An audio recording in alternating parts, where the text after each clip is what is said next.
Ted Kooser is a highly regarded poet in Nebraska. He is a poet and an essayist. He was born in Iowa in 1939. He earned his BA at Iowa State University and his MA at the University of Nebraska. He has written a variety of different forms of writing, from personal essays to literary criticism. Over the years, his works have appeared in many periodicals, including the Atlantic Monthly, the Hudson Review, the Nation, the American Poetry Review, and more. Ted Kooser has served as Poet Laureate from 2004 to 2005. While he was Poet Laureate, he read to many audiences and made approximately 200 appearances. Kooser has been given many awards and honors for his work that include the Pulitzer Prize for his book Delights and Shadows. Currently, he lives on an acreage near the town Garland, Nebraska, and is a presidential professor of English at the University of Lincoln, Nebraska.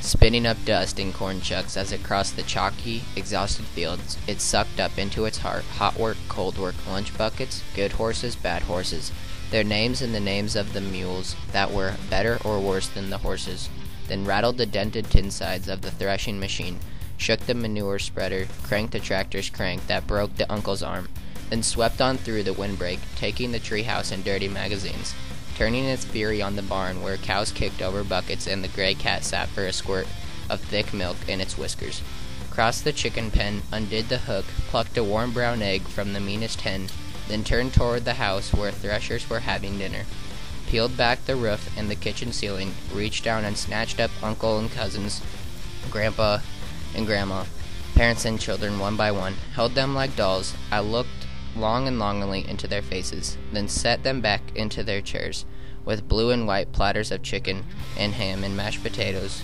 still steaming before them, with boats of gravy and bowls of peas and 3 kinds of pie, and suddenly, with a sound like a sigh, drew up its crowded, roaring, dusty funnel. And there, at its tip, was the nib of a pen. The meaning of this poem and what happens is the author remembering this event, and he symbolizes his pen as the tip of the tornado, and it is like when the pen moves across the paper, it is like the tornado moving across the farm. This poem was also a flashback because it started with the tornado ripping across the farm, then it ends with the tornado and everything coming back into the pen.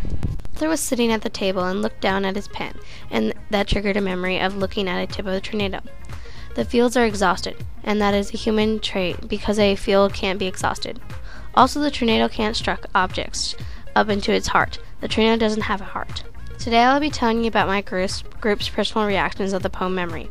Jenna. This poem put Jenna in a depressing mood after she read it, because it reminds her of the night when the tornado hit Norris. The thing that she liked about this poem is that the poem was very descriptive, and that the tornado was brought to life, and it showed how hectic a tornado will be when it hits. John. This poem reminds John of when Norris got hit by the tornado.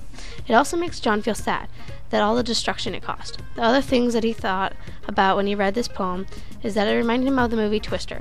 The things that he liked about this poem is that it was the writer symbolized the tip of his pen to the tip of the tornado. He really liked the beginning of the poem started with the destruction of the tornado and then ended with the people sitting at their dining table before the tornado hit them. Lene. Some of the things Lene liked about this poem is that it was full of imagery.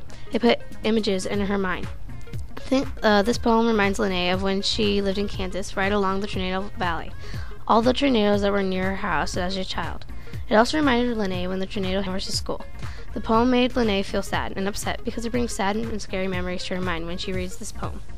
Zach. The thing that Zach liked about this poem is that it was very descriptive and easy to understand. It reminds of Zach and Norris. It reminds Zach of the tornado and tornado season.